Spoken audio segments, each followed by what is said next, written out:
That'd be great. Got it. So Joel and Scott, I do mortgages and I've been doing it for 21 years. Okay, I'm in this office right over here. And the more you get into your job, you'll realize that it really helps to have somebody that you can talk to about mortgages, because that's not necessarily what you're in business to know and understand. But I'm there to help anytime, even if you have somebody else has a lender that they're using and what they're doing doesn't make sense and you want to just come talk to me about it, just come and talk to me.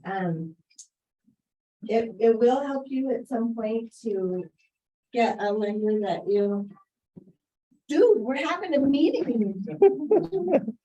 It will help you to have a lender that you can talk to often about stuff, just so you know, even though I've been doing in the business for 21 years, I love to work with like first-time home buyers and new agents, because, and I tried to steer away from that for a little while because they are a little bit more work, because first-time home buyers don't know what they're doing, right? Newer agents have a harder time, but I realized that that's what I love. I love to work with new agents and first-time home buyers, and then, do others as well, but because I love to teach about the process and the business and all of that. And so I'm gonna give you this. This is a little do's and don'ts, and these are things to watch out for, because you oftentimes are with buyers way more frequently than a lender would be. Okay, so you may hear or see things that should become red flags to you.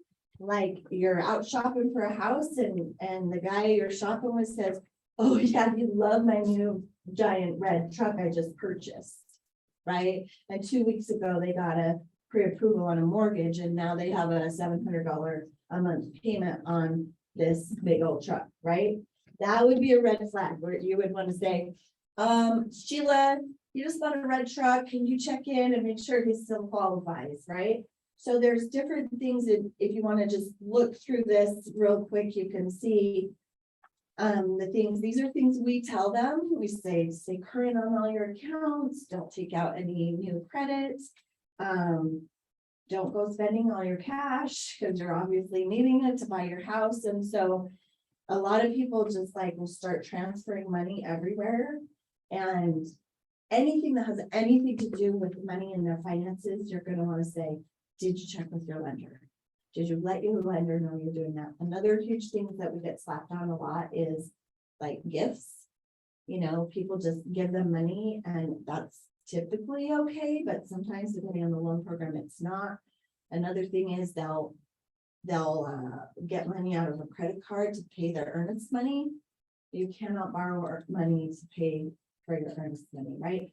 So there's all these little tips and tricks, and especially for first-time home buyers that have never been through this rodeo before, it's super important to get them in with somebody that's going to really explain the whole process to them so that you don't run into snag after snag after snag along the way. So anyway, so these are just some do's and don'ts that we give borrowers so that you can have that. Do you have one of these? I do. Okay, and then I have a pair of first quality sunglasses for you. Did you know this is awesome? What? You gave me one of these almost 2 years ago and I still wear them. They're in my car. Hmm. They're my car. You really did it for 2 years? Yeah. Oh my gosh. Okay, so, well, and Mark uses them in my car because he keeps his big ones in his car. And so he has them in my car, but then my son borrowed them. And so now I told Mark if he came to the meeting today, he could have. I have a nice. It's the only reason I'm here. Home the other day on Friday and Saturday. I wore them. I'm sure you can work them. I work with a whole bunch of Okay, people. you need to But stop I need to that. sit down and Sorry, Jordan, that's the only reason I couldn't even mean it. There you go. Hey, I love the support. Yeah, absolutely. So you're saying you don't want another pair? Or I would- like something you I already have my black in the car. Jordan, Let's do some blue. blue? Yeah, make it Oh, fun. yeah. Thank you. You're welcome. Blues Brothers right here.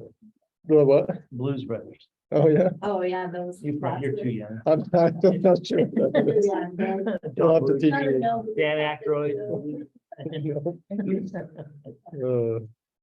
Awesome. Well, thanks, Sheila. I Hey, appreciate thank you you, coming. guys. People on Zoom, I'm trying to get it. So Okay, sweet. I can get the. So you can see him. What are Well, you talking about today? we are connecting with our market today. So we're gonna do a little bit of statistics and understanding what kind of market we're in and what that means for us as agents. I thank you. Yeah. Aaron, I don't know, and Kaysen, welcome. You guys can hear me okay?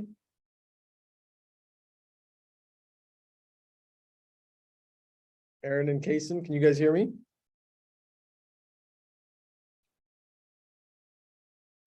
Yep. Sweet. I think I've met Kaysen before. The name sounds familiar. I don't see your face, but I think I've met you before. And Aaron, I don't think we've met. And Scott, right? Scott. Joel and Mark. Yeah. And I'm Jordan.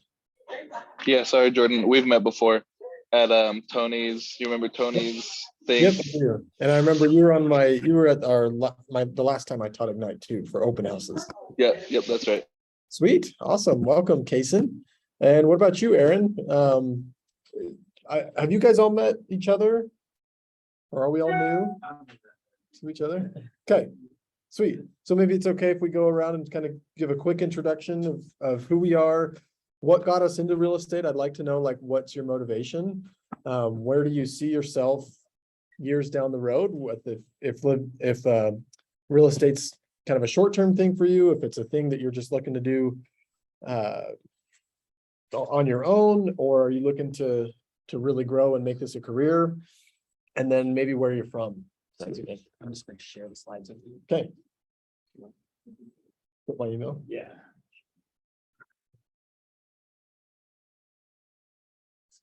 Just want to pull my, you're gonna have a screen share from here. Okay. Oh, I actually have them. already. Oh, you have them, great. Yeah, sorry, I didn't realize that's No, what we you're were good. doing. So pull them up and then. Okay, so while I pull this up, Scott, why don't we start with you? The question is, why did I, Yeah, a so, little bit about me and why did I join? yep, and what do you see yourself in the future as an agent? And then I always like to know where you're from too. Okay, so I originally grew up in Salt Lake. I'm a West High School boy, Okay, so. It's no longer West High School, right? Or is there? No, That's that's the South, yeah, That's South. okay, that's right. But I now live in Mapleton. I was in the mall management business for 20 years. it seems like. And so there's been some lot of changes in property management. So I just took my real estate career a little bit different direction. And then you should. It's something I can do longer term and retire, and something that I feel like I'm going to enjoy more. absolutely. It is an enjoyable career. I would agree. Sweet, and I'm sorry, I was distracted for a second. So you grew up in Salt Lake? Yep. West High School, is that what you West High said? School. Okay, and what was your background? So my background right now, I have been in the mall management. Oh, okay, business cool. for 25 years. So is that like getting people to lease the different Uh-huh, places? Okay, yeah. sweet. So mall leasing wasn't Awesome. specifically, but it's like a very glorified property manager. Yeah, yeah, totally. And Yeah. more business to business than, Yeah, business to business and just data management. So- okay. And Was in which that mall for a in while. particular? So I've worked at several throughout Utah, and my most recent one 5 years ago was the Provo Town Center. Okay, awesome. So it got bought out by some new owners, and that's why I left. Gotcha. I actually know the person that's there now. I don't know if it's the exact same position, but it sounds like it. Yeah, So what's his name? Daniel or Sam Acuna. Yeah. So, I don't remember. Sounds like a fun job. Sounds like a good job. yeah, Yeah.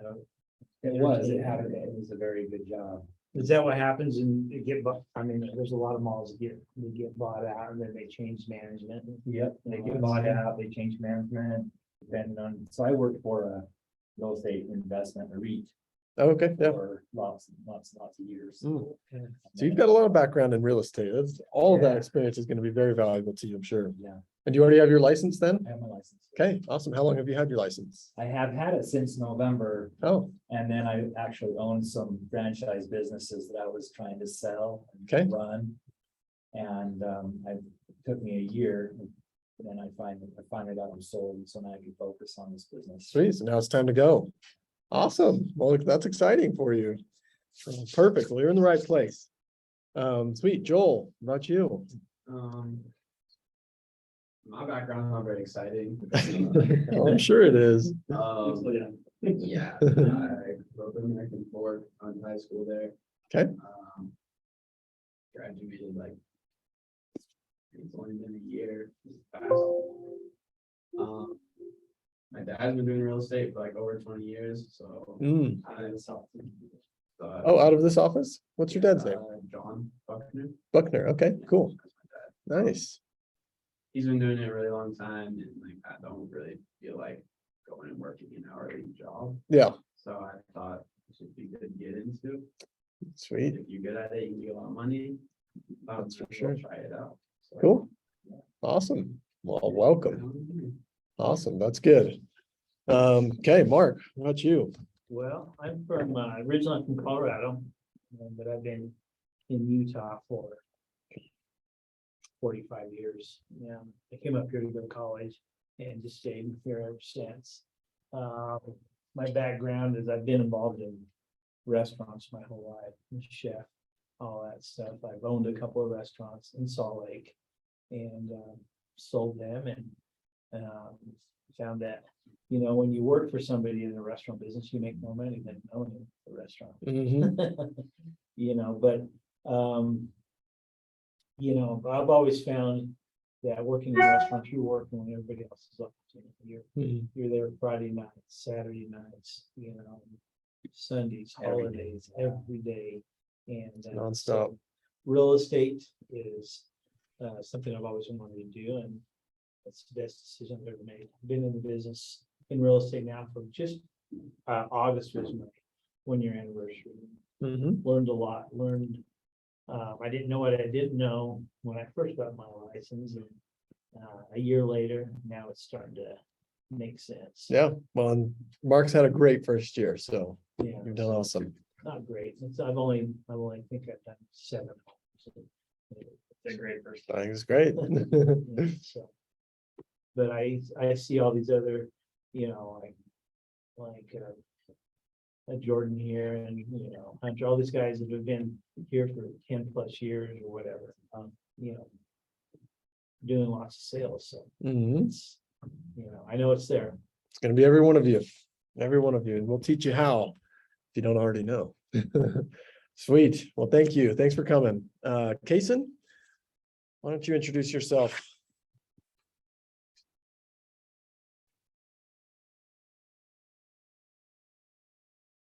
Yeah, you- I think he is on mute. Kason, we'll go to you in a second. Aaron, looks like you're off mute. Yes, sir. How are you? Good. How you doing today, Jordan? Good. Want to take a second to introduce yourself? Well, like a lot of you other people, I was born in Canada. Oh, okay. I'm joking. Oh, But I came to college in Utah, BYU, and I decided to stay in America, and I started my career as an appraiser at the county level. I was a county appraiser, Washington County, Oregon, and then I became a right-of-way agent. So I've been a right-of-way agent over 20 years. And I've off and on had my license. I've been licensed in Utah since about 2009.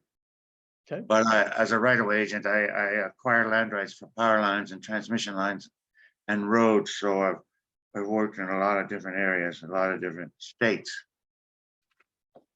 So that's my background. Why did I get in real estate now? Well, I guess it's a no-brainer. I'm in real estate already. So and I think we're at the top of the market here, and it's going to decline significantly in the next few months, and should be a challenging ride. That's just my own philosophy. Yeah, and we'll talk about that a little bit today and what that means for us. But yeah, awesome. Well, welcome. And how long ago did Thank you you. get your license? Me, Yeah. I was licensed in Utah about 2009, but I was working in different states, so I never really used it to sell real estate. I was acquiring land rights for giant pipeline projects and power lines and all that. Okay, sweet. Yeah, I worked in the energy, primarily energy and transportation as a right-of agent.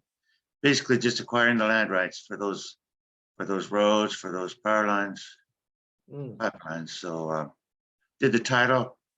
So I got a background in title and so Yeah, all that'll be really good experience for you. Kind of helps you with the learning curve. I mean, there's still a lot to learn in real estate as an agent and how to Yes. approach people, how to talk to people and all that. But it's always helpful to have that experience kind of under Oh, your belt. sure. already. So cool. Well, welcome. And then Kason, can you hear us? If you are able to, you can introduce yourself.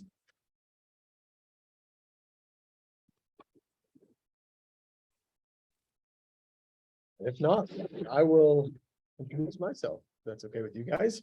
So my name is Jordan Peel. I've been an agent for just about 5 years. Actually, I got my license the month that this building opened. And so this building and I are the same age when it comes to real estate. So my background, I actually did summer sales for 7 years. My wife joined with me and well, at least coming out to our locations every summer, and we went outdoors for a living for 6 years. And that was definitely challenging, but it was very rewarding and obviously taught me a lot about life and about business, about sales. And the one thing I feel like I was missing the most was that I would, well, first of all, I was selling DirecTV subscription. So it wasn't something I was really passionate about per se. Although I was actually saving people money from what they were already paying almost every time. So that was good. But I wanted to do something that was a little more meaningful. So I was wanting to do something like that. And then as a salesperson, I enjoyed sales and I found that I was good at it, but I felt like in that particular deal, I was missing out on an opportunity to, once I had already gained some trust from somebody and, talked to them for a little bit and they trusted me enough to buy a DirecTV subscription, I would never hear from them or talk to them ever again. And I feel like I was missing out because I developed this relationship with this person. And if I had something more to offer that was valuable to them down the line, then I feel like that could be repeat business for me. And for them, I feel like it could be somebody, like we all want to have an expert in a field that we know that trusts, that we can trust, that has our back instead, right? Like a doctor, like you're not, or a mechanic is another good one, right? If you know that this mechanic continually lies to people, how likely are you to go to that person? You're not. But if you have a mechanic that says, you know what, your tires actually aren't that bad, I would use them for another 5 or 6 months and then come back and we'll change them or something, right? Would you be of that person? They just lost business, right? They turned you away. But in the long run, the way I see it, and I think that the way to make a sustainable business in any field, in any industry, is to be honest with people and have the client's best interest at heart. And that allows them to trust you enough that then when they do have a need, a legitimate need, they'll come back to you, right? And so that's what I felt like was missing from my summer sales days. And I actually knew Stan Larimer, who's one of the top producing agents here at this office, and Dan Kennedy, who also is one of the top producing agents and has a team of his own, and had conversations with them about real estate and decided to take the plunge and try it out. And I quickly learned how much I loved it, even though I've had nobody in my life, like I think I have an uncle that had a rental property before I became an agent. But nobody in my life knew anything about real estate. Like that's not a part of me growing up in any way, other than all I know is that my parents worked really hard to pay off their home. And then once they paid it off, that was it, and we lived there since I was 6 months old. So I had lived in that same house forever. And these past 5 years have honestly changed my life in terms of not just my job, but also how I view real estate and how I view wealth building and how easy it can be if you just do the right things. And then obviously taking that knowledge and helping my clients and my family and my friends and the people that I know build wealth for themselves that's going to last. And yes, it takes time, but again, it's not hard. It's just knowing what to do and how to do it. And once you can do that, then you can set yourself up really, really well for a long time. So that solved the meaningful purpose for me, right? And then I also learned that nothing changes your life more, or at least maybe a few things can change your life more than where you live. If you think about it, like the home you choose to live in, you know, if you have kids, what neighborhood kids are they going to hang out with? What influences are they on them? What schools are you going to go to? Like, what's your commute like? What grocery stores do you shop at? Like, your whole life changes based on where you live. And so to me, that's extremely meaningful. And I'm all about finding the right home at the right time for the clients that I work with. And I know that that's the heart that really any successful real estate agent needs to have. Can you convince somebody to buy a home that may not be the right fit for them? Well, can that happen? Yeah, it can happen. How likely is that person to come back to you when 2 years they want to sell their house, knowing that you just they could smell what they call commission breath, right? Like, you convinced them to do something that wasn't the right fit for them. And maybe they didn't know it at the time because it's an emotional process and they were caught up in the emotions. But later on, they realized, man, this agent, like, I told them I wanted this, and this, and they got me into this house somehow, and I hate it, you know. That's not the life that we want for them, and that's not the types of agents that we want to be. So our heart has to be in the right place. And I found that by doing it that way, business comes back to you. Like, people will come back to you. Any questions about me before we kind of dive into to what we'll be talking about today? Okay, sweet. Well, definitely I want this to be a discussion. So if you have questions or comments or, you know, ideas, I'm not the overall master. I'm not the expert. The cool thing about real estate is that there are so many different agents that are experts in different parts of the business, not necessarily all of the business, and they're still successful. And so, frankly, today, some of the stuff that we'll be talking about today is not stuff that I've been an expert in. Like, this is not my forte, but I'm going to teach you some of the things that I've learned from other agents that have taught me, and help you understand that even though you may not feel super confident about certain things, that's okay. You can still sell real estate, even though you don't know everything, right? So I have a question. Yeah. You know, if you were to pick out one thing, Jordan, Mhm. that you want to be an expert in to succeed in real estate, what would that be? Oof, now you're asking harder questions. One thing I want to be, I would say more in the investing side is where I've found more of a passion, is to help people understand how to invest in real estate. What are the different methods that you can use? And just like a lot of things when it comes to investing in real estate, like, there's a lot of different ways you can be successful in investing in real estate. Some people really like the Airbnb style. Some people really like the long-term home. Some people hate buying condos for rent, and some people don't like single family. Like, it's okay. There's plenty of different ways to go about it. It's all about, in my opinion, finding which one is going to give you the least headache. Like, which one are you going to enjoy the most, and go with that. Because frankly, anytime you invest in real estate, you know, I mean, there's definitely mistakes that can happen and there's wrong ways to go about it. But for the most part, getting into the game is, you know, you're already in the arena. So whether one investment type property could have netted you a little bit more than the other, like, either way, that's still way better than zero, you know, that's, or other types of investments. So yeah, investments is what I would say I like to do. Sweet. Well, good question. So today we're going to talk about connecting with your market. And so if you've taken all the Ignite classes so far, you've talked about sparking your career, embracing your job, and now we're going to talk about connecting with your market. And then there's a plenty of other classes, and I'm gonna actually teach one of these. I can't remember which one towards the end. But Ignite is awesome. If this is, you know, you get to hear from me today, hopefully that's okay with you guys. But all the agents that are teaching Ignite, the different classes have, like I said, different expertise and different pieces of value. So my advice would be to find what meshes well with you from each of us. Like, find, just even if it's one thing that you take away from today, that you can implement into your business, I would say that's a win. And if you can do that every single time, like, the time it's going to take you to become the agent that you want to be is going to be shortened by a lot. So, okay. All right. Joel, would you mind reading this quote for us?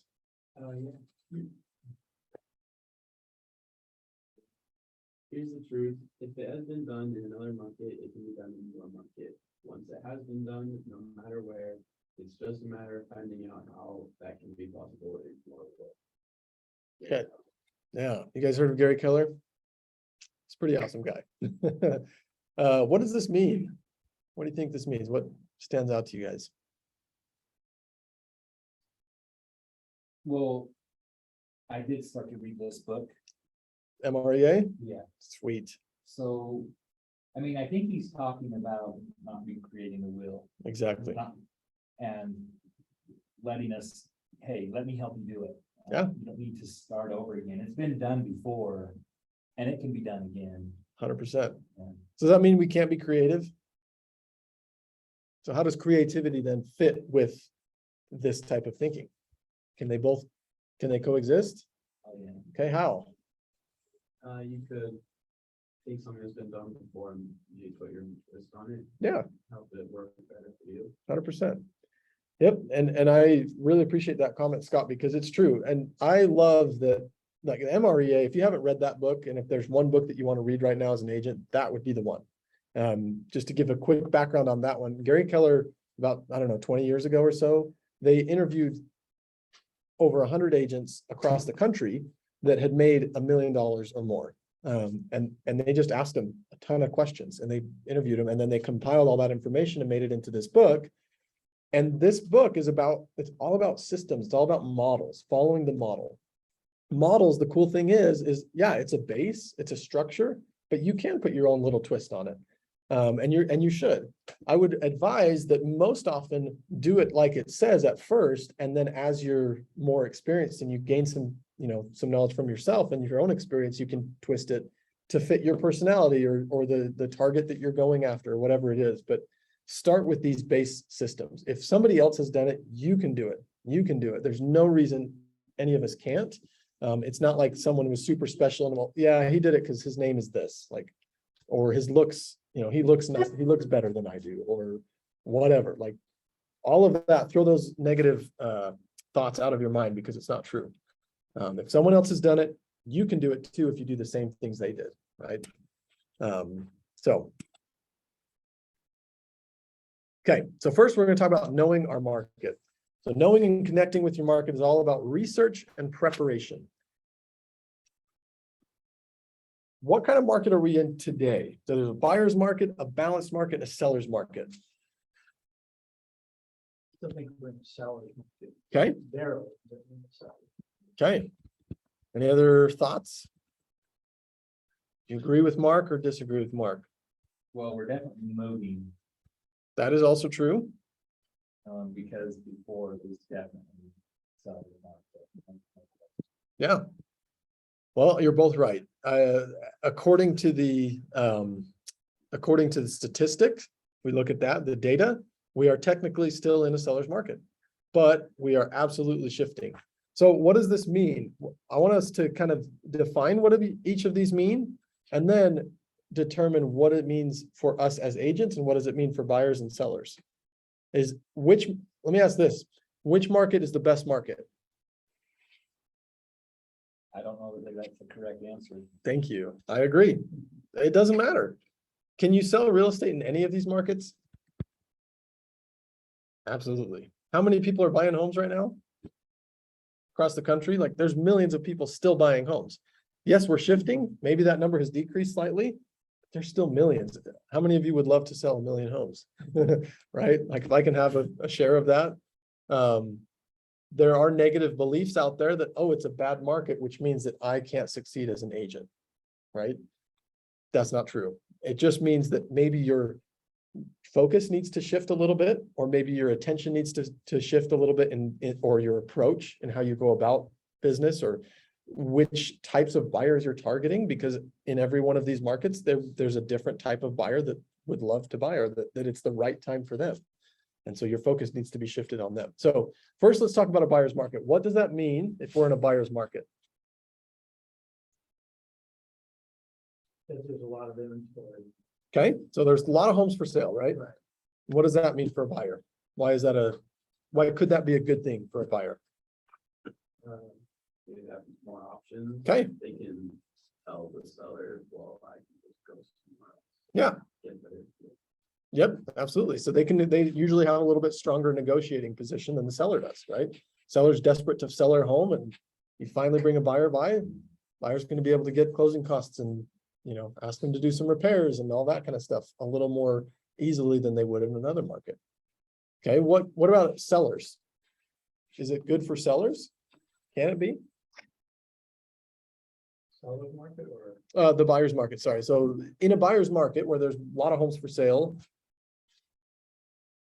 what happens? Like, are there still sellers? Oh, yeah. There's plenty of them, right? So us as agents, our approach, what is our positioning when it comes to helping a seller in a buyer's market? What is our value?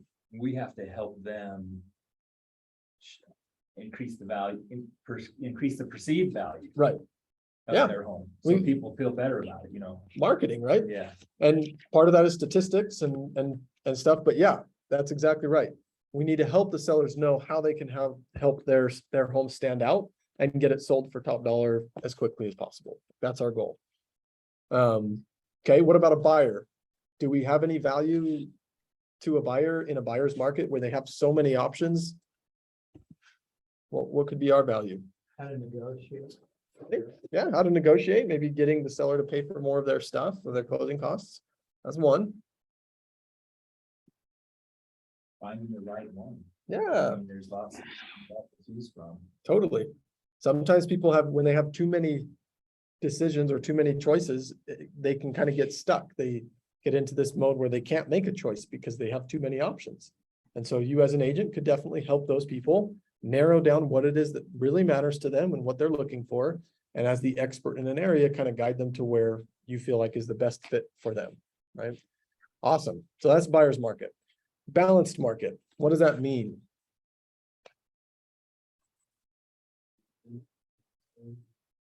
Yeah, exactly. There's more of a balance in the market, right?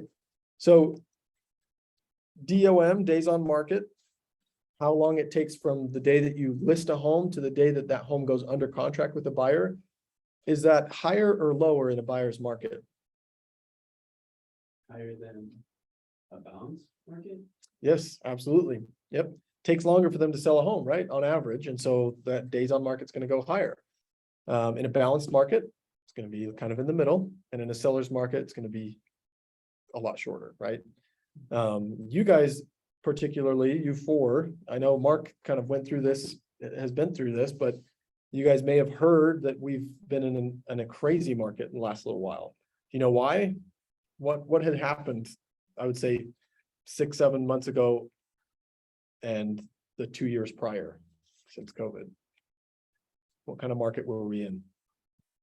Oh, we're in the seller Yep, market. we're in a seller's market. So on here, it talks about inventory, right? Inventory is just a fancy word for us to know, to kind of get a gauge on how many homes for sale do we have versus how many buyers are out there buying them. And that's why the balanced market is kind of more even. The buyer's market, we have way more homes for sale than we have buyers looking for. And so that's why buyers have a lot of choices. And in a seller's market's the opposite, where we hardly have any homes for sale, but we have this many buyers that are trying to get them. And so what are some of the challenges that could present for buyers? Just takes a really long time. Okay, how come? Sellers decide to go with someone else, or they have more options of people willing to pay. Yeah, exactly. Buyers, yeah. Are we talking about seller's market? Yep. Well, when you talk about crazy and you look at this, that it's less than 5 months inventory. Yeah. The crazy was like less than a week, where Mhm. the houses weren't staying on the market even a month. Yeah, It exactly. was way low. And in a comparison, if you keep 5 months as the mid, you know what I mean? Right. So homes being on the market only weeks or days, They go a lot faster. that's the craziness. Now, what's interesting is it does have a correlation, like the longer days on market, the higher the inventory level is going to be. But the sellers, like in a seller's market, like you said, we had days on market as low as, I don't know, 5-6 days on average for homes. That's crazy. But the inventory at that point was about 1 month. Meaning if no more homes go up for sale, how long will it take us to sell all of these homes we have? Okay. And it'd be about a month. And that's what the inventory means.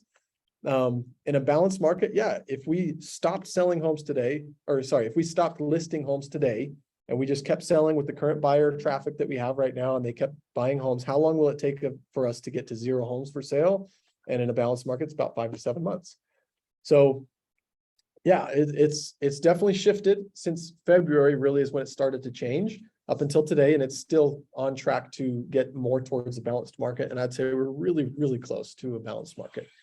And because it's shifted so much so quickly, it almost feels in some ways like we're in a buyer's market actually.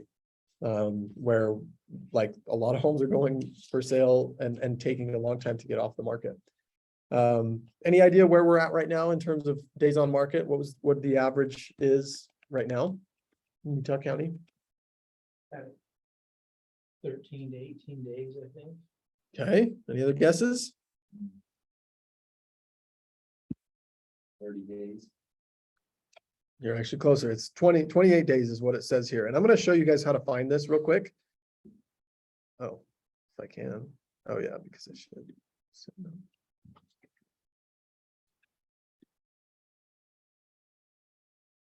Let's see if this works.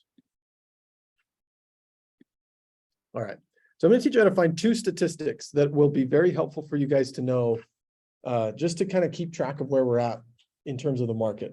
So if you go to your front page, Joel, you don't have utahrealestate.com yet, do you? No. You don't have the login yet because you don't have your license number probably. Scott, you do? And Aaron and Kason, you guys do? Well, you'll get it really soon. So this is the front page. When you log in, this is where you'll be taken to. And if you go to this right, it's just a market statistics little chart right here, right at the edge. So I like to go to Utah County since that's the county that I mainly work in. You can choose any county you want. But as you can see, this just pulls from the last 30 days. And it just gives you some quick statistics. But the average days on market is 28 today. Meaning it takes 28 days for a home from when it's listed to get under contract with the buyer. Again, in the heat of the market that we had experienced, it gotten down to 5 or 6, which, and so yeah, homes were flying off the shelves. But now we're not in that market anymore. So it's a different market. So that's the first one. Really easy to find right on the front page. Just make sure you change the county to Utah, because it's going to be a little more accurate to what we're experiencing as opposed to the rest of the state. The other part that I want to show you, if you go to statistics here at the top, and then you go down to absorption report, this is going to tell you the inventory of months of inventory. So you want to make sure this is clicked to active. And this basically just divides the active and under contract homes for right now by how many homes have sold in the past, whatever you want to do. So if it's in the past amount of months. So again, I'm going to change the county to Utah County. And that's all I'm going to do for this. So make sure it's at active and then click view results. And this is going to show us what, how much inventory we have right now. This is Aaron. Could you redo that real quick? Because I was trying to log into MLS. Oh yeah, no problem. So if you go to the top, click statistics. Well, actually don't click on it, just hover over it and then Okay. click on absorption report. Okay. And just to be safe, I'm going to clear the criteria. Make sure I'm starting fresh. So you'll want to check over here, make sure it's clicked on active and under contract because it'll add those together. I'm going to scroll down, make sure that I select Utah County.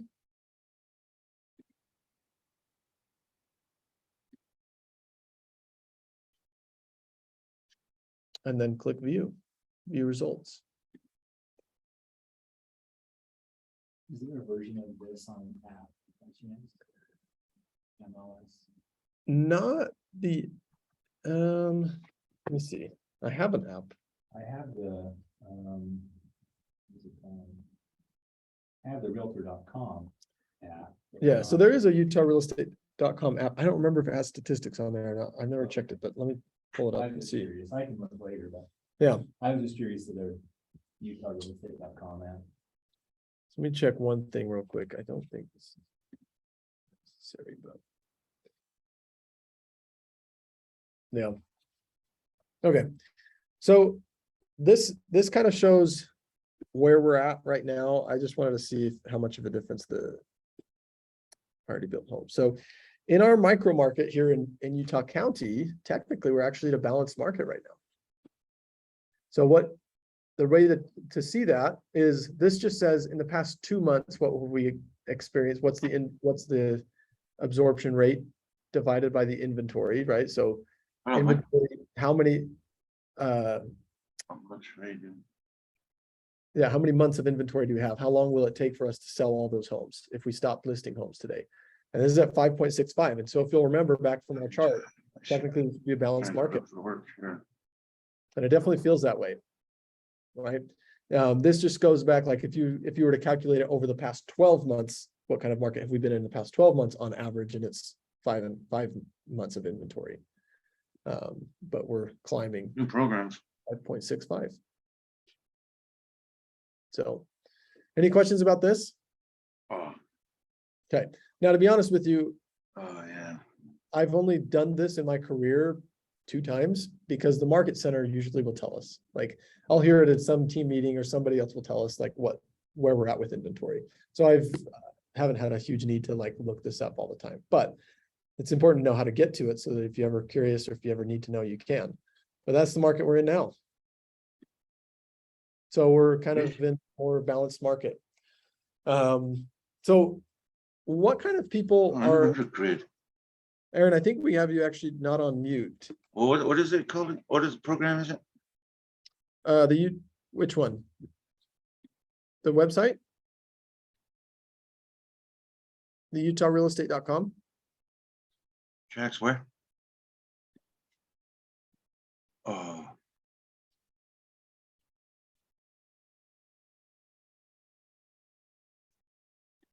Okay.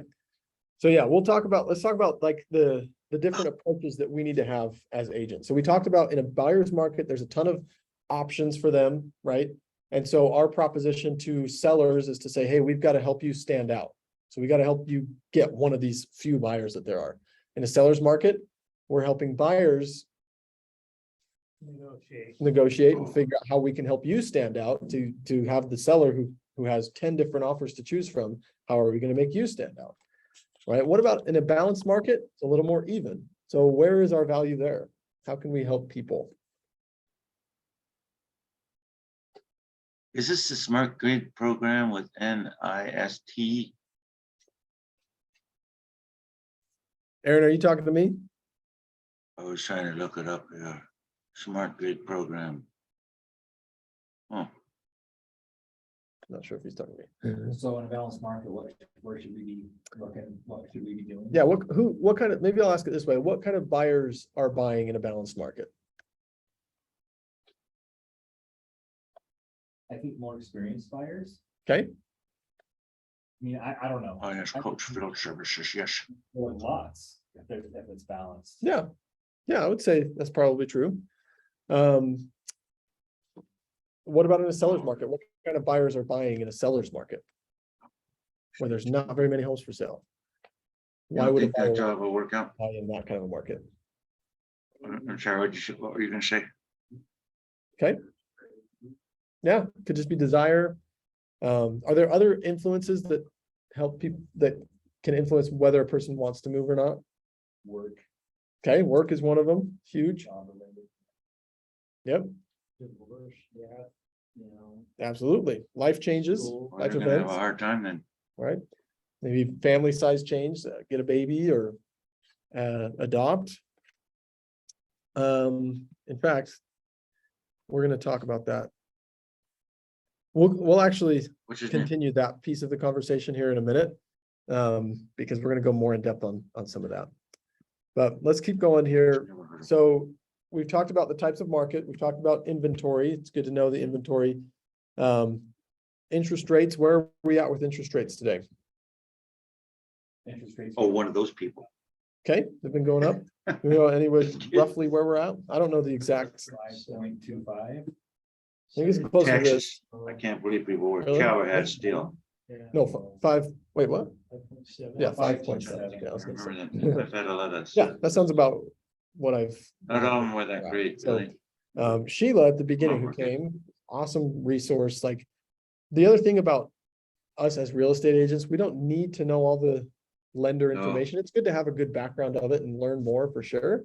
But at the end of the day, they have things changing for them all the time, like their regulations and the products that they offer and the types of loans that might fit somebody's needs. Those are always changing. That's their job to keep up with that stuff.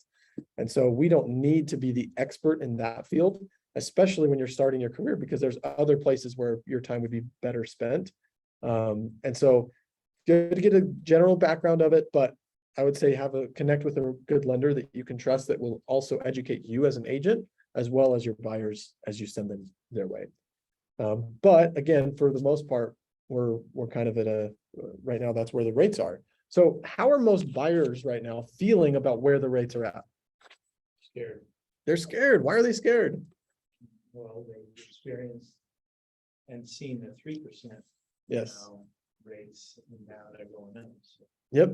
So historically, if you look at it in a big picture, are we at low rates right now or high rates?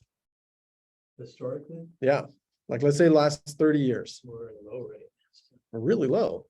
So why are they scared of this? Just like what Mark said, is because we've been spoiled for too long. For a couple of years in a row, we've had rates for at right around 3%. And so now to have almost double, people are freaking out. Like it's a lot.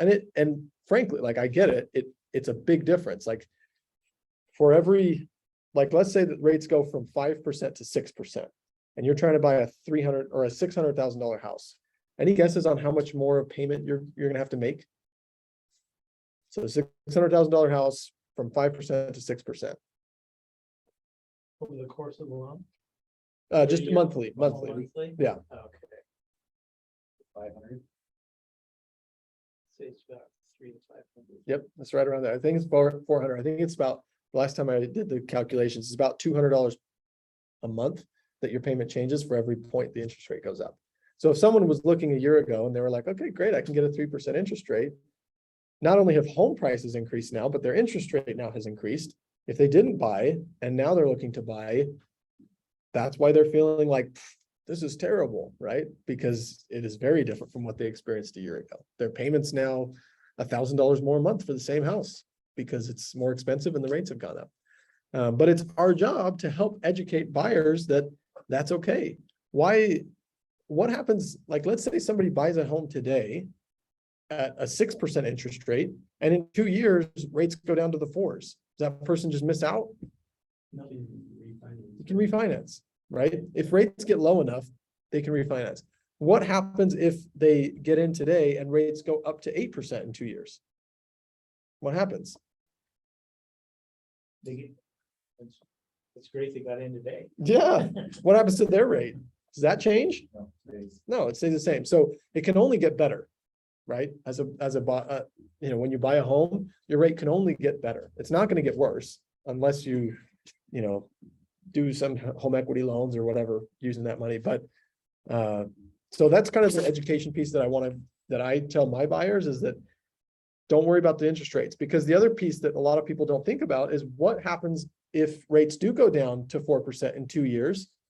During that whole time, what's happening to home prices? More than likely, They're still increasing. they're still going up. And so your payment's going to be the same or worse, or, somewhere close to it. And so is it really worth the risk of waiting 2 years to hopefully get the interest rates to go down? I had a buyer, one of my first buyers as an agent, that I don't even know where they ended up because I didn't end up helping them buy a house. I looked for them for 3 years before I finally was like, I'm not helping these guys anymore. And part of it was me as an agent because I didn't know how to communicate with them in a way to help them understand what was going on. But from the day I started to 3 years later, when they still hadn't bought a house, hadn't made up a decision, and they would come back like every few months, they'd be like, hey, can we go check out this house? I'd be like, yeah, let's do it. And every few months they'd send me another house, but they never bought a house. And what was happening again over the course of those 3 years for them, as we started to see more homes toward the end, were they excited? I'd say not as much, because the homes were getting smaller and the amount that they had to pay for that home started getting bigger. And so they were sad. Had they just got a house at the beginning, they would have been in a much better spot, because 3 years later, they could have sold the house, even though it wasn't perfect. They could have used that as an investment, sold the house, and now you've got this big chunk of down payment you can use for something you really want. So it's important to educate your buyers about where the rates are. Can I just interject? Please do. With, you know, that form that Sheila gave you, the do's and don'ts. Mhm. Just step in her office, because she can actually, on the interest rates, she has a whole list of like, if you bought a home at 3%, this is your payment for this much, and it's a whole. Oh, awesome. It's a whole sheet of like up to like 7% or whatever. So- Yeah. And, you know, you can look for it on the internet, but she has it right down on the piece of paper. Perfect. It's just right there. So. Yeah, so the rate definitely makes a difference. But, and I say this with all sincerity and all honesty, right now is the best time to buy a house. In the future, right now is the best time to buy a house, because it's always going to be that way. If the person, if the life circumstances of the person are okay and they're in a financial position to buy, the sooner you buy, the better, because the rates could only get worse later. Or sorry, they could only get better later. If you buy a house today, they're not going to get worse. But it makes a big difference. Right. So yeah, so it's your job to help educate your buyers and let them know that where rates are at, but also don't be afraid of the rates. It is what it is. Okay, economic factors. So this is kind of what we were talking about, Scott, a minute ago. What are some economic factors that we could be aware of that impacts real estate decisions for people?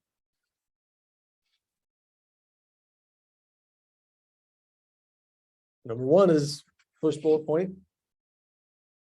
Unemployment. Where does Utah stand in our unemployment rate as compared to the rest of the nation? Lower. Yeah, we're like top 3 almost always, it seems like, at least since I've been in the business keeping track of it. Like Utah is an extremely good place to have a job because our income levels are high and our unemployment rate is extremely low. So people have jobs here and they make good money here. Like that's really what that means. Does that help with real estate? Yeah, absolutely. Okay. How many workers are entering or exiting the workforce in your market? Do we have any areas here that are attracting people from out of state to work here? Yeah, Okay, what are some examples? the tech industry. Yeah, Silicon Slopes. You guys heard of that? Silicon Slopes. It's a real thing. And you guys all know this because you've driven on the freeway, I'm sure. But there are an insane amount of business buildings that are being built and that have been being built for the past 10 years. And that's just continuing. Like they're not stopping. There's new construction everywhere. People are moving in from all over the country to work here. So that's huge. Any other examples? Colleges, there's lots of colleges here. Mhm. Why does that make a difference? Everybody has to go to school and. Yeah. And their kids, I know that I talk to a lot of people in my realm of business. They're looking for houses for their kids to Mhm. move into instead of rent. Yeah. And UVU is the largest university in Utah. So that's huge. And obviously we all know BYU is really, really big too. So 2 huge schools right next to each other. And then Silicon Slopes with all the tech jobs that are going up there. You guys driven on I think it's 2100 North in Lehigh. So you know Pioneer Crossing? It's not that one, but the next street that's just straight all the way to Saratoga Springs. Anything happening in that street right now? Hospital. Yeah, the primary children, or not, is it primary children? Primary. Primary children's, yeah. The children's hospital is being built right there. Is that gonna matter? Why? Well, already I feel like the people travel super far to go to those. Yeah. Like, just, I don't know where, like, the names are right now, but Yeah, people are always. yeah, and that hospital is gonna be huge. How many employees are they gonna have? I don't know, thousands of employees. Where are they gonna live? They're gonna live somewhere close, right?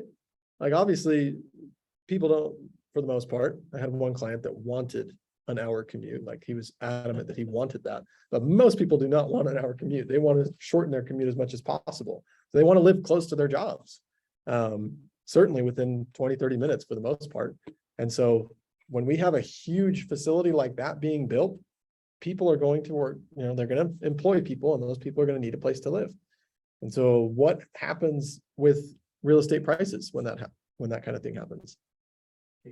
Yeah, they go up. And Mark was telling me at the beginning, he's talking about Vernal. You guys ever been to Vernal? I only once as a kid. Very small town, but it's growing a lot, right? So you guys heard of supply and demand.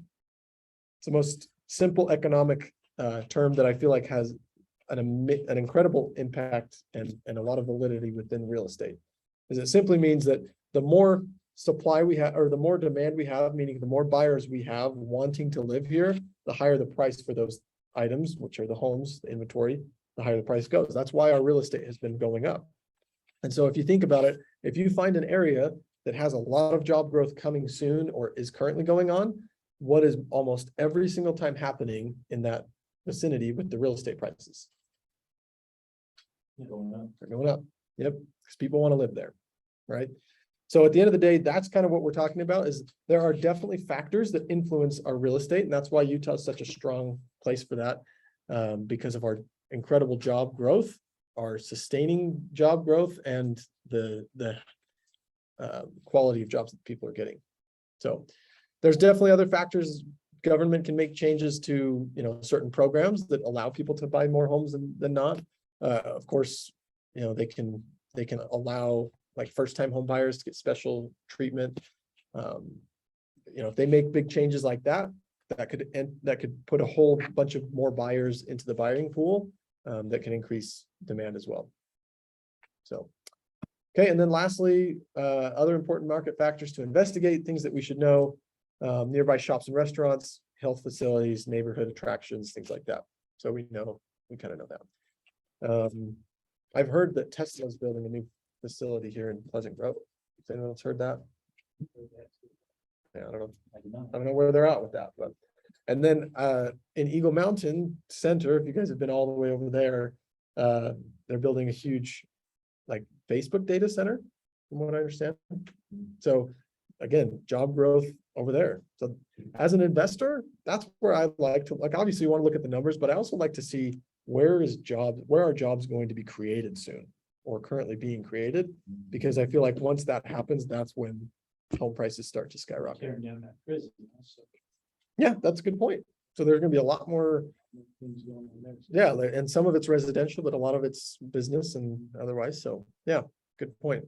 So it's good to keep aware of those kinds of things. When you hear stuff in the news or from friends just talking or wherever, like your ears should kind of perk up when you hear things like that are being built, so that you can keep track of it. So if you have a buyer, for example, I had a client from California recently that wants to buy a couple of investment properties here. And they asked me, well, we want to do it in Utah County somewhere, but where are the good areas in Utah County? Where do you think I led them to?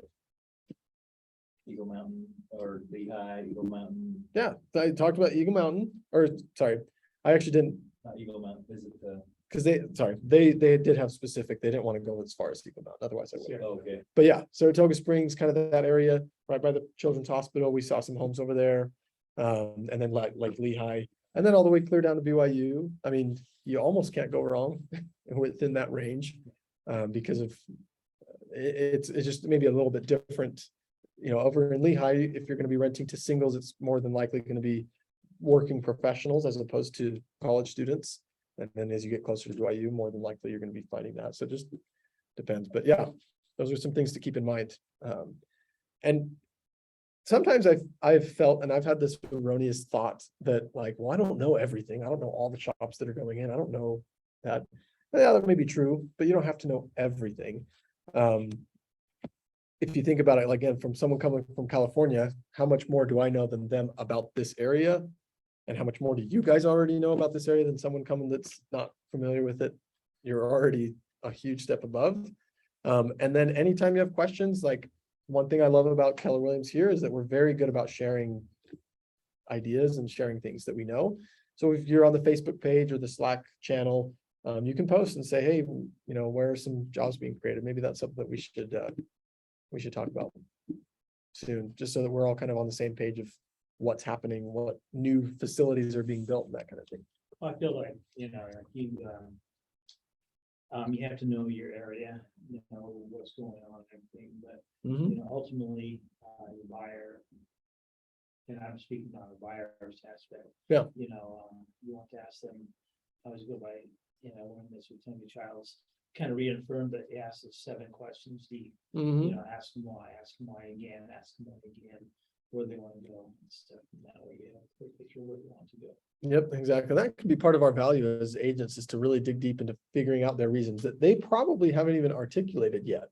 Sometimes they have, but sometimes they haven't gone that deep in their own thought process. They just know, well, I want to buy a house, and then maybe they haven't thought a lot more. So yeah, this is definitely things that we can do to help them make their decision. And based on what they say and what we know about the market, what's going on, we can help guide them to wherever fits their needs the best. So any ahas real quick before we move on?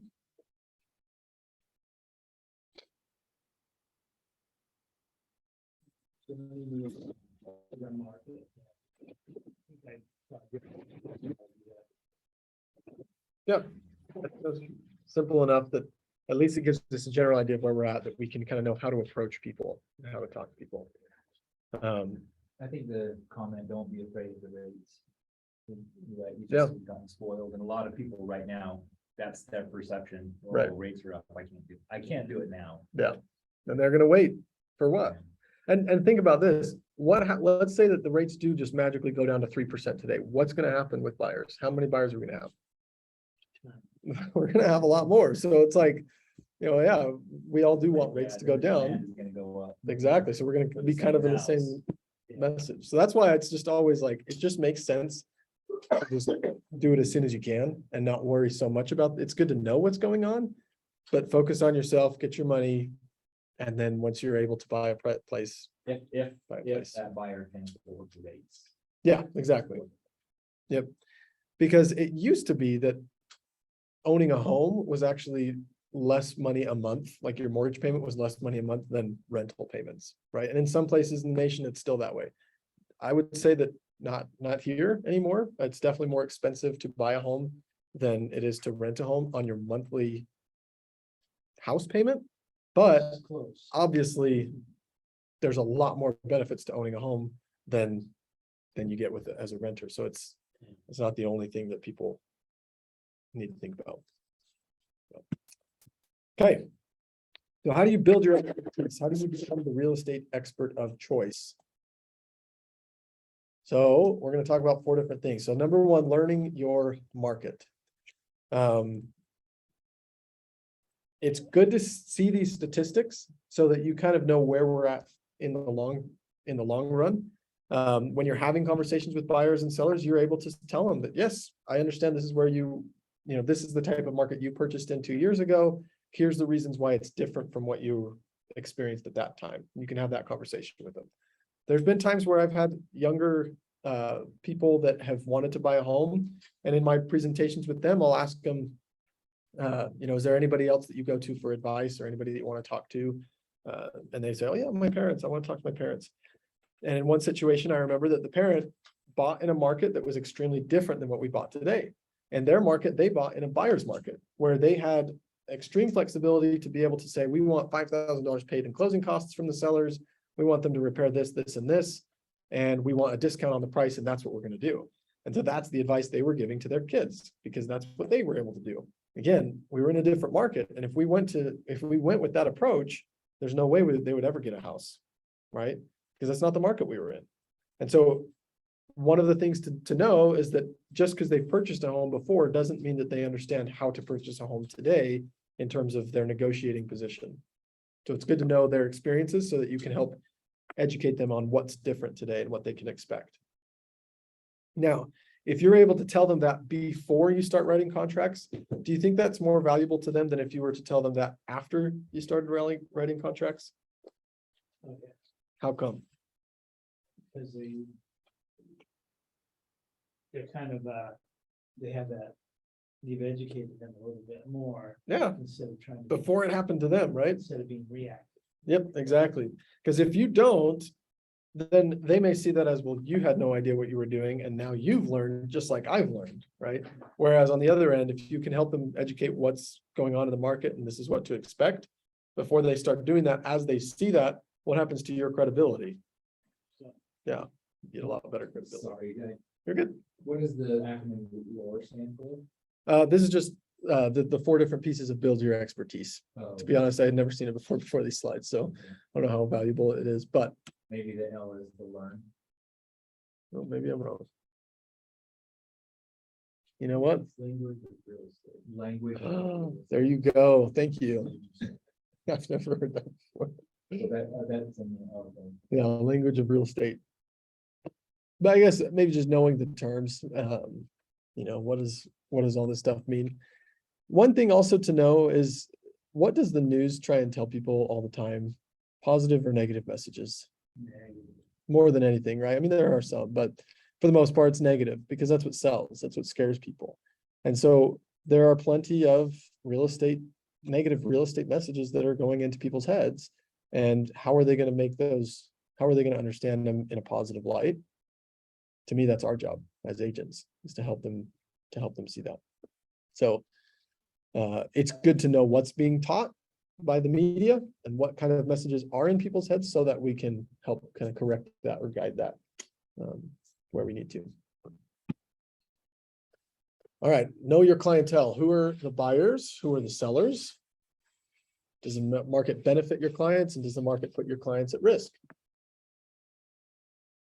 Based on the type of market that we're in, again, there's a different pool of buyers that are buyers and sellers. Do you think there were any investors that wanted to buy a property during the past couple of years before we changed, where we were in a seller's market? Okay, you think not so many? How come? Just because. So I have a lot of control. Okay, sellers have more control. What is one thing that, like with interest rates, because they were low, that was pretty attractive to a lot of investors. And you guys know what a cash offer is versus, you know, a financed offer, right? A lot of investors have cash, right? What is more attractive to a seller, cash or financing? Cash. How come? Because lots of times, if someone's doing the financing, it takes time and it could fall out. Yeah. The deal could just go away. Yeah, number one is time, that it can close a lot sooner, usually within 7 to 10 days versus 30 days. The other advantage is that there's no appraisal. And so there's no risk of the seller being able to having to lower their price because there is no appraisal, right? So definitely there have been a lot of investors lately because interest rates were low. They're like that, or if they had cash, they're the ones that are winning out. But to Joel's point, most investors are still very cautious and like making sure that they still somehow get a discount if they can. Okay. Do investors who have cash offers still want the appraisal? Do they get by their own? They don't. They don't. Nope. They still, they want to be educated, and a lot of, and as an agent, if you're representing a buyer, in any case, whether it's cash or not, I always do my own CMA for them so that I can help show them like, well, this is kind of what the market's indicating this home should sell for. That way they know they're not necessarily overpaying or underpaying. However, in the past 2 years, that getting a property for any price, almost, it seemed, is a win. And so it's hard because there were plenty of people overpaying for homes, but at the end, but that they're fine. If that makes sense. So yeah, so they don't pay for an appraiser, but I would do one for them essentially. Just the market. Mhm. Yep. Not an appraisal. Because really that's all they would want to know is like, what is the market value of this home? Right? So I don't overpay. And so, yeah, that's our job, is to help them with that. And also, and we'll probably be seeing this more now, sometimes sellers' prices are going to be way too high. And we have seen this a lot. They're trying to get, oh, the last home sold for 450. Well, then I'm going to try and get 475. I bet I could do it. And that's where they're trying to list their home.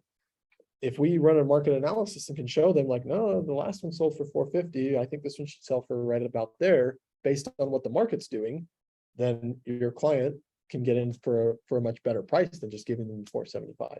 And they're still likely to get accepted. So knowing that information can really help. So kind of knowing who to target is really helpful. What are some examples of some people that would buy in a seller's market, but not necessarily in a buyer's market?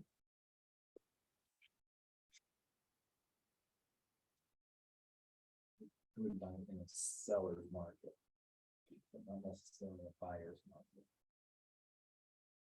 Because there are some, we kind of talked about a few of them earlier, that there are some life changes that kind of happen that Yeah. like, no Someone matter who what has- market it is, I'm Someone who's moving. moved and, Yeah. and where their job just relocated them. Yep. They still have to get a place to live. Yeah. Yeah, exactly. Are there optional buyers? And if so, what does that mean? Like people that could buy, but they don't have to? What might be some of those kinds of situations? Joe mentioned one a minute ago. Yeah. Investors, right? Yeah. They don't have to buy today, but they would like to if they can find the right fit or the right price or whatever. And so those can vary depending on the market, right? But do people decide, hey, I'm tired of this house and want to move? That happens. Or even upsizing, like it'd be nice to have an extra bedroom. Let's start looking for homes. Which market do you feel like that type of a buyer would likely not be able to get a home?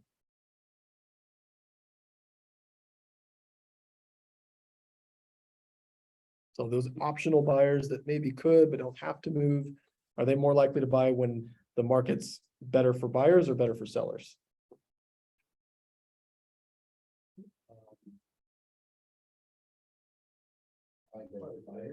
Yeah, that's what I would think, right? I mean, obviously, and this is hard questions because this is like, there's so many other factors to consider, right? Yeah. This is very, I'm kind of dumbing it down. But, you know, that could also depend, well, are they gonna sell their house too, or are they gonna keep that as a rental and move? Like, there's so many other factors to decide. But I guess kind of what the message for this piece of the class is really to know what market you're in and know what kinds of buyers you're trying to target or sellers you're trying to target, and why it might be a good time or a bad time for them at that point, right? And find the reasons why it would make sense. And if you can have a client that has certain needs that match, then that's kind of how you can approach them in a different way. So you don't always market yourself the same every year forever. You kind of market or even educate on what's going on in the market based on what's happening and help buyers understand what does that mean. Okay, so interest rates are at 5.5%. So what? You know, help buyers understand what that means for them. Or we have a lot more inventory than we do today than we did 6 months ago. So what? Help your buyers understand why does that matter for them. What about sellers? Like, is now a good time or a bad time to sell? That's a good time. So even market, pretty much. Yeah. So Yeah. it's a buyer's market, sellers will have to give a lot more to sell it home. Yeah, and as we shift more and more towards that, if we ever get there, like that, yeah, that could happen. I've noticed things slowing down. I was following the numbers on realestate.com, and we've been at 9,600 homes for a Yep, while. Yeah. We went to 97 for a while, but 96. That's right. seems to be the right we word. haven't quite gotten to 10,000 homes. And so maybe we'll stay at this for a little longer, especially with the year going down, or School starting now. yeah, come to the end of the year. Okay, a couple more, and then I want to show you something that I think was one of the most valuable tools that I've seen in a while. So listen to individuals, grassroots approach. So you've really got to get to know your people. The point is, there are so many different factors that can influence whether it's a good time or a bad time, but there is no blanket answer for any situation, right? It's not. That's why when people ask, oh, the market's really hot right now, it must be a good market, or the market's cooled off, it must be bad. Like, neither of those are true, right? I think you mentioned that earlier, right? Like, it depends on so many other things, and it depends ultimately on the person and their situation and what their goals are. It could be it could be a great time for them, but it could be a horrible time for their next door neighbor. It just depends. So we've got to know what it is about the people that we're working with and why it would make sense for them and why maybe it wouldn't. Or if it wouldn't, why maybe doing it in a different way could make more sense. So the only way to find this stuff out is how. To find out what your clients are thinking. Yeah, you should have to have conversations with them, right? I don't know if you guys have had this, Mark, I'm sure you have, but if you meet somebody or you haven't seen someone in a while and they say they find out you're a real estate agent. I've had it so many times where they're like, oh man, it must be a good time to be an agent, you know? Yeah. Is that true? Depends on your belief, right? I'd say it always is a good time to be an agent. But I think what they're perceiving is, oh, home prices are going up so much, you must be making a ton of money. There's so much demand on homes. That's the thing they don't There's not a understand. ton. Yeah, and they don't see that, like, well, I only get paid if my client buys a house, and if they have put in 20 offers and haven't bought a house yet, I still get nothing, right? So that's just I just think it's funny because people have these blanket statements for everything, but it's not that easy. There's a lot more to it. So, all right, and then last, keep the headlines in context. So this is the thing I had mentioned a minute ago. A lot of times the news will have a headline that's catchy because they want you to click on it and read it. Like that's their job. And so most of the time it's going to be something negative, something to fear, something to make people worried. And so if they can find a statistic that will get them that feeling, then they're going to post something about it. And so it's important for us to see those and to know those, but also to see the other side of what it really means. They may say something like interest rates have doubled in the past 6 months, as if that's a horrible thing. And that's when our job comes in, like, well, let's look at the historic rates and see where we're at. And let's help you see the future and say, okay, if rates go up, what happens? Is it better to buy now or later? If rates go down, is it better to buy now or later? And again, to me, it's better to buy now because regardless of what happens in the future, it's a better investment the longer you're in it. So, okay, before we go to ahas, I want to show you guys this other, where did here we go. This other thing that I think is extremely helpful. So if you go to the utahrealestate.com, you click on statistics again, the top one is called market analysis. This is like some nice graphs that show it in a good way, kind of already ready. And this is all of Utah, right? But this is still really helpful to gauge because it shows you the past few years. So this is number of residential listings entered into the market on a monthly basis. So we're at 2022, the purple right here. Obviously, August is over, so they have the statistics. So we had 5,435 listings enter the market last month, but in 3 previous years, we had more than that. So we have less listings entered the market. Then if you scroll down, this is how many active listings we have per day. What do you notice about these two charts and how is that possible? We have a lot more listings active in August than we did a year ago. But right here, we have less listings entered the market than a year ago. Are you staying on longer? That's it. Yep, homes are staying on the market for longer. So they're not getting under contract as quickly. And you can see that's what's been happening. Okay, average number of active residential listings per day by month. There's just a lot of different statistics that you can look at. Under contract listings, how many listings do we have under contract? Again, this year we have a lot less under contract than we did a year ago. But if you scroll and there's a lot of different things that you can look at and spend a lot of time on. And if anything, I would say this is a great place for you to go and kind of refresh on a weekly basis, just so you can kind of get a feel of where the market's at. So you're never behind.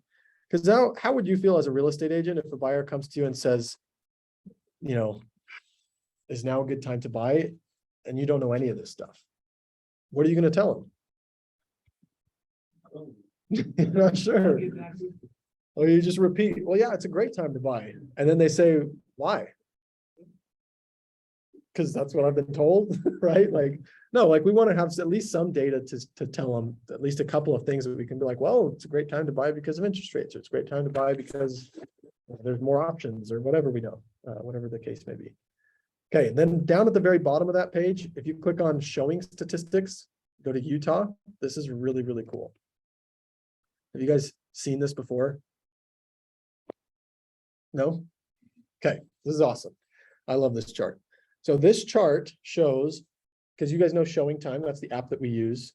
This doesn't have 100% of the homes on the market, but this has a great majority, enough to get really solid data on what happens. So this chart shows how many buyers are in the market looking for homes. How many showings are we scheduling as agents? That's how they get this data. So if you see at the beginning of the year, in any year, there are patterns that follow pretty consistently throughout the whole year. So for example, this big dip right here, why does that happen every single year? School, Okay, it's going back to school. that one happens over here. Oh, that's that big deal. Yep, Back to school. in August, that definitely happens, because you can see in August, it Sorry, usually goes down. it's the date. I know, this is, June. oops, I hid Oh, this. Memorial Day vacations? How about that? There we go. 4th of July, right? Oh, for July. Yeah. So what happens during the 4th of July? People are out. Yeah, Other stuff. they don't want to go see homes. There's a dip, a dramatic dip every single year, the weekend of 4th of July. Or not necessarily weekend, but whenever it happens. Yeah. Okay, what about this? Thanksgiving. Does that make sense? Christmas? Same thing. So according to this chart, when is the absolute worst time to list a home? If you have the option? November, December. Yeah, November, December. If you can avoid it. And I would say not even November. I'd say the end of November, The end of November. 4th week or so of November, all the way through the end of the year. And the best time, Might be the best time to buy. the best time, even Yeah. though there's a dip, That's is the exactly summer, right. is the summer months. Look like. Yep, summer is usually the hottest time of the anywhere year. From May to September. And why do you think summer? People are maybe moving to school. Exactly, yeah, school season ends, most parents, if they can avoid it, don't want to pull their kids out of school in the middle of the year. So they wait till the end. So, yeah, summer. I think too, the snow has a little bit of an effect on that too, but that's kind of irrelevant. Like, people don't like to sell their homes as much in the snow, but yeah, as you can see, at the beginning of the year, it starts to get a little bit better. And over time starts to get more. But what's interesting is like, what about this dip? What happens here? Spring break. I don't think this one's quite spring break. Is this Easter? Maybe I'm wrong, Yeah. like the first weekend of April. I don't know. So holidays, despite the fact that some people may think, well, people are off work, so they want to go see homes. The data shows that that's maybe a few people are, but more people are not They wanting wanna to be see with homes. family. Mhm. So I had an example recently, and it does happen on Memorial Day and on Labor Day. I know you mentioned that, so the holidays are ones you want to avoid. So this is kind of fun to show, and Mark brought up a really, really good point. If we're talking to a seller, we're figuring out, okay, what's the best time to sell? First, let's talk about this. Today, we're right here. Historically speaking, if you have a seller that says, hey, I'm thinking about selling my home soon, when would you advise they sell it? If no other factors affect Get it. it going, so it can be on the market for September 29th. Yep, exactly. I'd say put it up on the market here in the next couple weeks. Because as time goes on, data shows that it starts to slow down, although not by much. Then during the next couple months You say until, this showing time is an app as well. so we have an app, like if I'm scheduling a showing, I can schedule it through the app. Is it through KW? Nope, it's a separate thing. Okay. Yeah, it's just called Showing Time. In fact, when you go to, when you go to the. So this is how I got there, by the way, if you didn't see that. Where'd my back button go? So this is UtahRealEstate.com, right? Yeah, and then right at the top, it says market statistics. And then the very first one, or sorry, it says statistics on the menu, then you hover over that and it brings up the menu.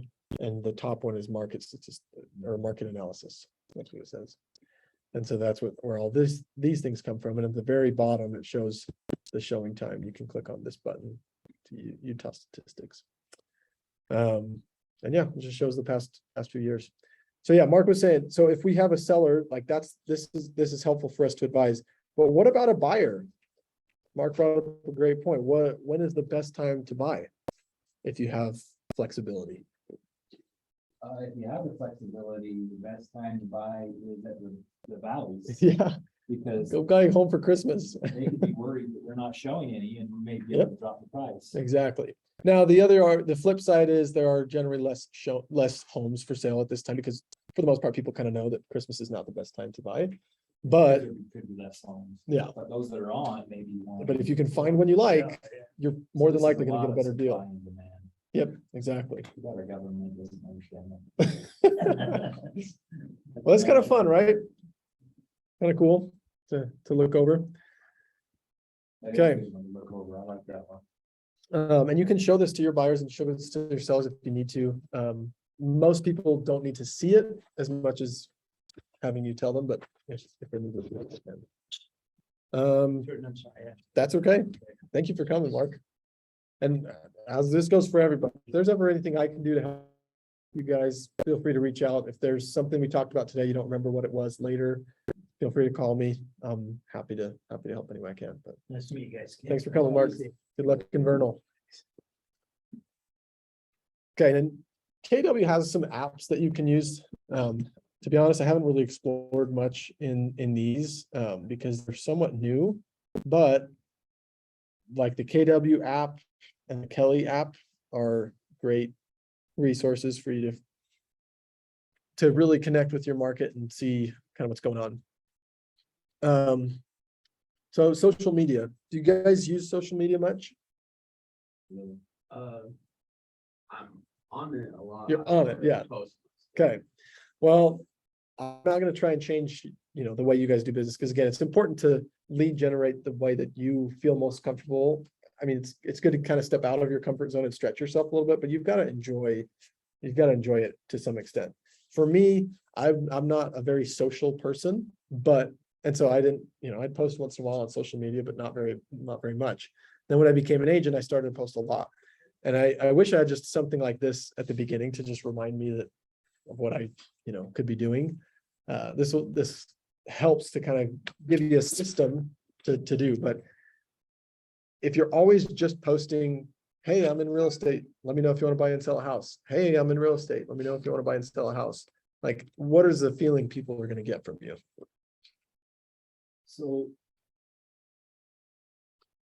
They just think that you're not genuine, you're just looking for a sell. Exactly. You're not their friend. Yep, You're just totally. looking to- So my thought process ever since the beginning was come from a place of value. Like, what can I share today that will be valuable for somebody? That doesn't mean that everyone's going to want to know what the interest rates are, but at least that's my approach, is to try and come from a place of value.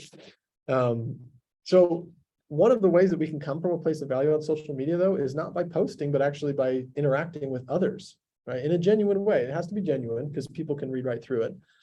But if you're genuine, if you can like 10 posts a day, that's the goal.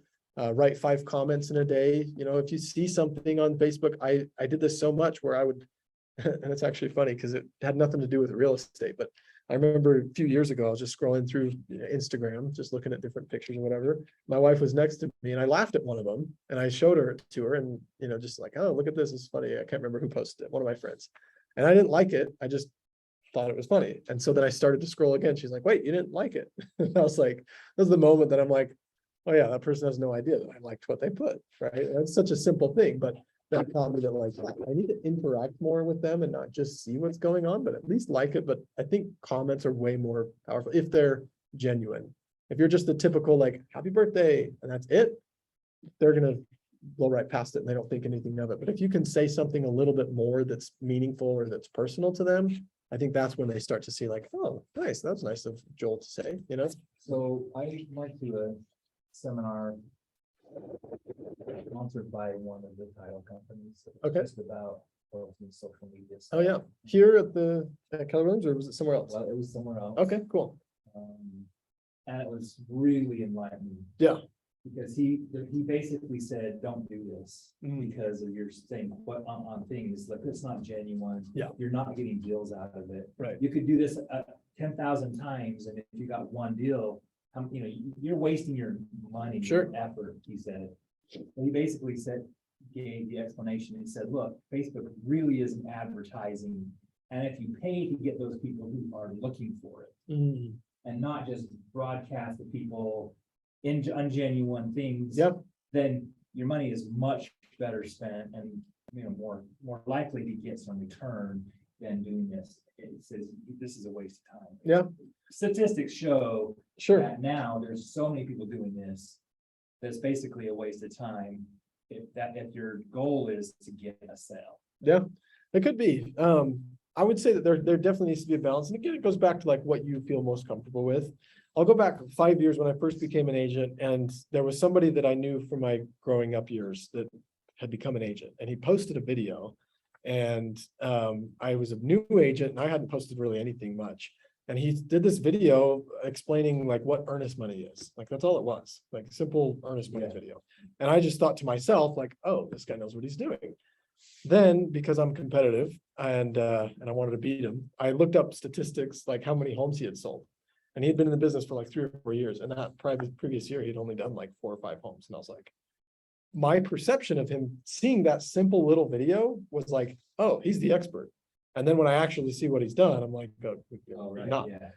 I have the luxury So there of is- looking that up. Most people don't. Some right? benefit to showing that you are the expert if you're. putting the right Exactly. stuff out. So what I started to do was like, okay, well, if he can do that little, I know what earnest money is. I explain that every day, or I know what interest rates are. And so that's when I started to post more on social media myself. And I found more success when I actually did a video, and I try to keep them really short. In fact, I was not good at keeping them short back early on, but I try to keep them short. So that someone can just look at it and read it. And the point is, it's not so much about, I want every single buyer to know what earnest money is.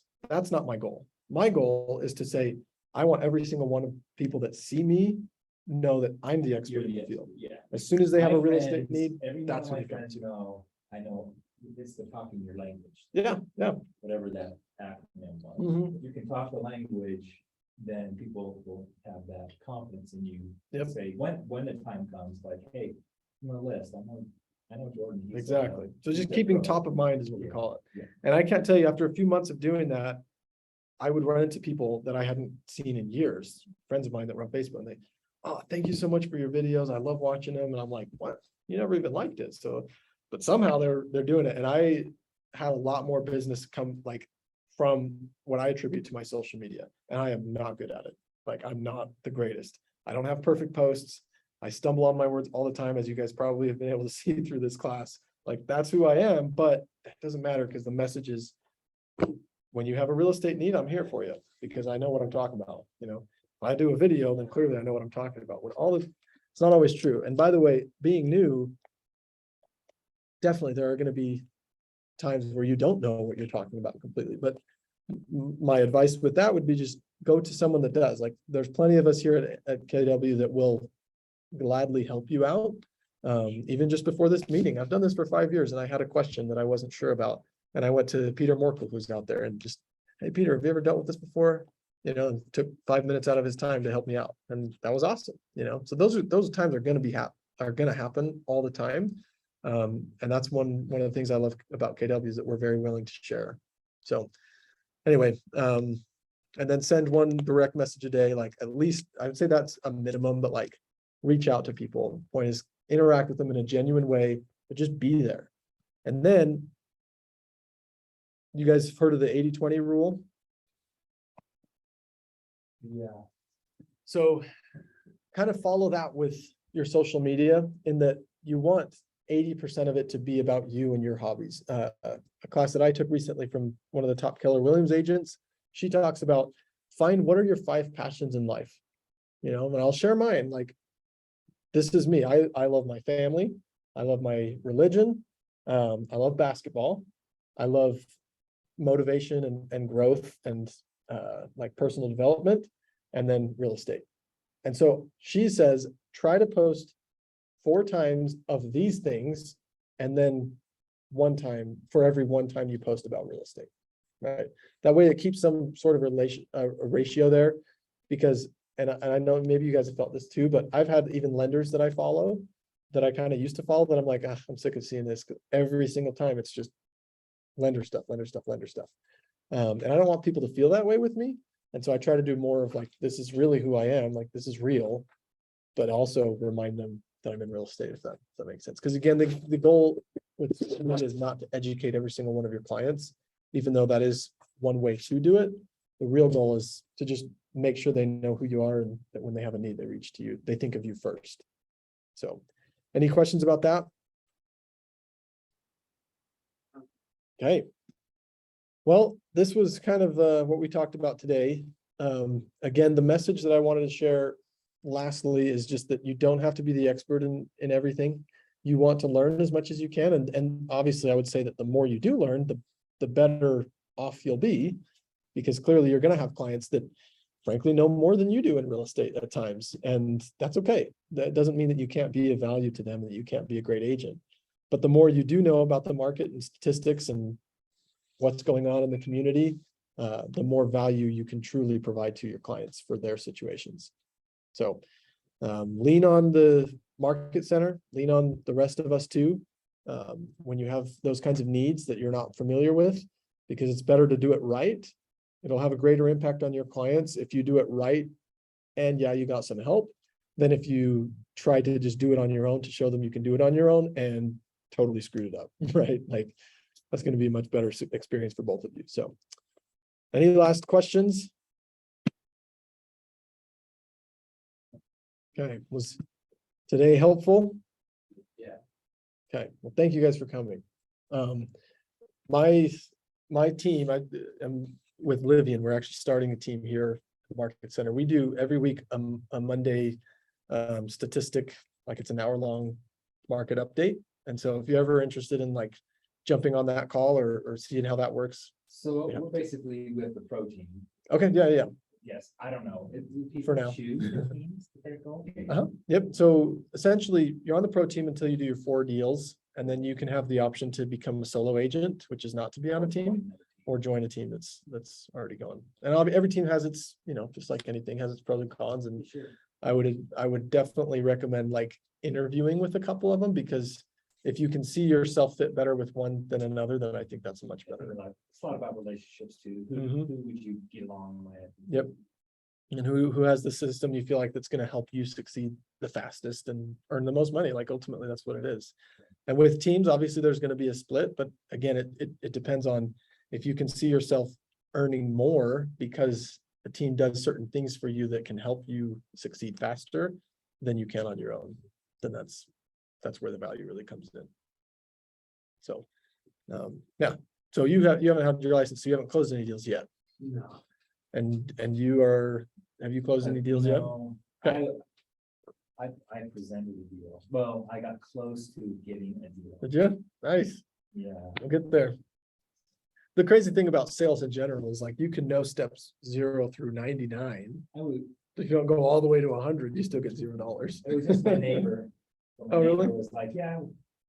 He was into cryptocurrency. Okay. And it got really hot. And he's like, hey, I want Right. to buy another house. And And then at things the time, turned. It was like right around, I don't know, it was during the Christmas kind of November. Sure. December time.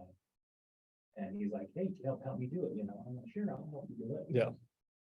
And then they went on vacation to Disneyland, and during that time, crypto started to, Start to dip. yeah. So then they're like, Dang.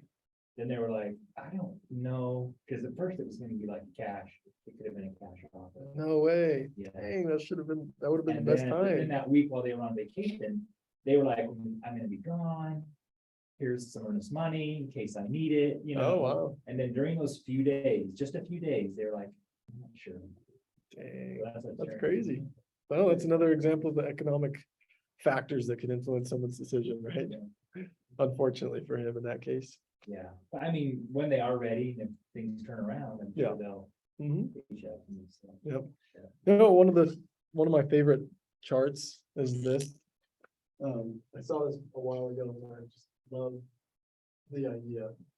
A lot of times when you start something new, you're doing all these different things to make progress and it just feels like you're not really making any progress. Like that's just how it goes. And then eventually you finally hit this point where suddenly things just take off, right? And I always like to look at that chart because whatever my goal is, which is up here, I just think, okay, I'm probably right there right now. you know, so just keep working, just keep going, just don't give up, keep going. And eventually you will hit that point where you start to see like, oh, things are starting to move now. And then once things start to move, that's when it really takes off. So. Yeah, any experiences you guys can have with any neighbors or anything like that, like it's gonna help. That's one step closer to getting the next person. Yeah. Or have him too, when he's ready. Okay, well, I think that's all we have for today, but thank you guys for coming. And after you log off, I want to ask. Yeah. A question, because I like, so this is my page for just real estate stuff, Mhm. right? So I got realtor.com, my super key. Yeah. I just got downloaded this realtorrealestate.com mobile. Okay. And then KW has these too. Do you have any different ones that you like use? Yeah, that you're absolutely. like, hey, I like these and they're really beneficial to me. So let's see, so you have showing time yet? No. So that one you're gonna use a lot. That one I'll use a lot. Okay, so I'll just write these down. Yeah. So then, Showing time, like, right on. Uh-huh. Yep, and if you go to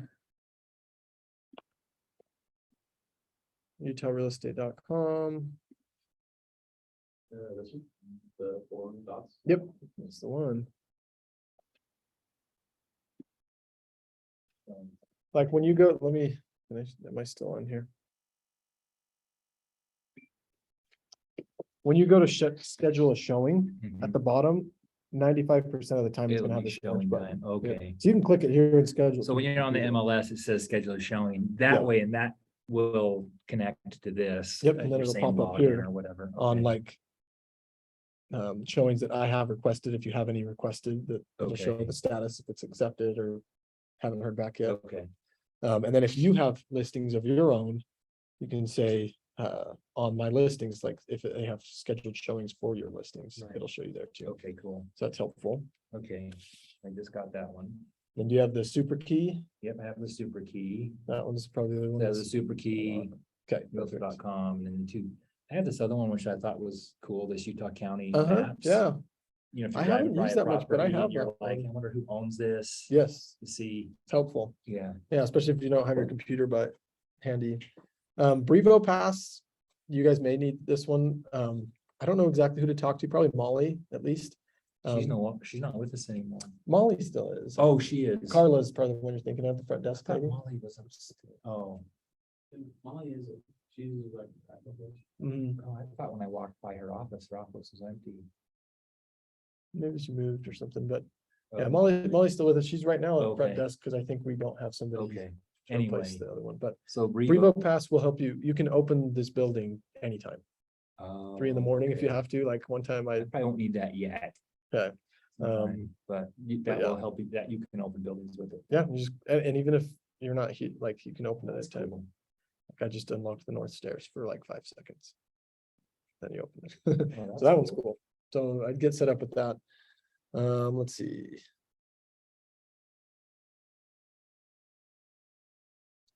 I have Zillow mainly just for renting. So I'm trying to help somebody with that. Okay, Earnest, if you have your clients pay their earnest money through Earnest, instead of delivering a check, they can pay it through here. oh, okay. So you can So request. that's an earnest easy money. way for them to do it. It's a $15 fee, but it's a lot safer. And they don't have to You can drive tell them anywhere. about, hey, So as instead an of option, doing all this, Yep. this is an easy way to do it. Yeah. That's what I tell them. Let's see. Well, this is helpful because I don't want to recreate the will and. so I'm like, Exactly, yeah, smart. You got a few minutes. to I just can kinda respect show me that. What are some good apps that you use and stuff? I think those are the main ones that I actually use. All these other ones are undownloaded because I don't use them enough. Right, Like I have my calendar app, Calendly, so if people want to schedule appointments with me, they can do it that way, so I have that there. I made it a button. It's just utahrealestate.com, but I just made it into a button so you that I made can it just into a click button, it from so right it's there. it's the online, but you made it into a button. Yeah, So this one. 'Cause that like, one's this there. One, I just I don't wonder use if it it's much. different. It doesn't have as many features and so one thing that is cool though about this that I have used, I think the only thing I've actually used on this app is nearby for sale. So sometimes I'll be at a home with a client, they're like, "Oh, I really like this home, but are there any other homes in this neighborhood that we can check out?